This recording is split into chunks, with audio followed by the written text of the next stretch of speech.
Le monde des ténèbres est organisé pour détruire l'homme. Et l'une des grandes ramifications du royaume de Satan a pour objectif de lutter contre l'épanouissement, les bénédictions et la gloire que Dieu veut faire jaillir au travers de l'homme sur la terre. Ils sont responsables de la déviance des doctrines. Ils sont responsables de la destruction de plusieurs familles aujourd'hui. Le non-respect de l'autorité, le non-respect de l'homme ou de la femme ou de l'enfant provient du monde des autres. Parce que là où le monde des autres règne, il n'y a plus d'ordre.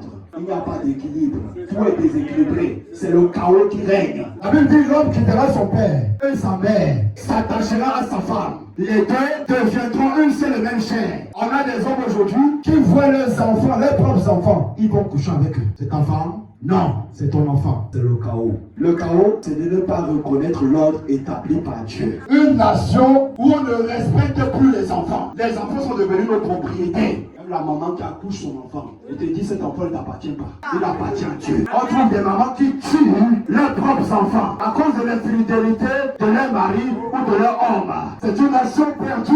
C'est une nation de malédiction qui attire la mort, la ruine, le pillage sur nos vies. Et on se pose des questions. Pourquoi le pays n'avance pas? Pourquoi nos familles n'avancent pas? Pourquoi nous avons des programmes pour nos vies? Nous avons des programmes pour la vie de nos enfants. Nous avons des programmes pour notre maison. Mais très souvent, nos programmes échouent. Quelles sont les pratiques qui sont faites dans nos maisons et qui invitent la puissance des ténèbres? Nous disons que c'est le royaume des sourds. Tant que l'homme résiste à la volonté de Dieu, il n'y aura que chaos sur la terre. Il n'y aura que ténèbres sur la terre. Il n'y aura que problème.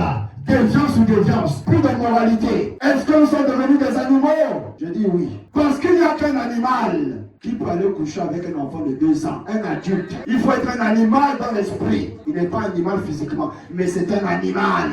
Le pauvre même est mieux. Quel est son comportement? Plus de mentalité pure, plus de moralité. Tout est dans le désordre. C'est le vrai tohu. Les hommes vont avec les hommes, les femmes avec les femmes. On crée une société de papa avec papa, de maman avec maman. Il n'y a plus papa et maman. Et dans nos familles respectives, on nous enseigne que le mariage peut finir un jour. Mais la famille doit rester là pour toujours. Parce qu'on a le même sang. Tu vas trouver un mari, mais qui est toujours attaché à sa famille. Tu vas trouver une femme, mais qui est toujours attachée à sa famille. Vous vous mettez ensemble, mais vous ne faites jamais un. Vous ne faites jamais un. Chacun est là pour défendre son intérêt. Et comme vous avez signé bien commun, le jour ça capote. La femme est encouragée pour vite demander le divorce. C'est devenu un business en Occident.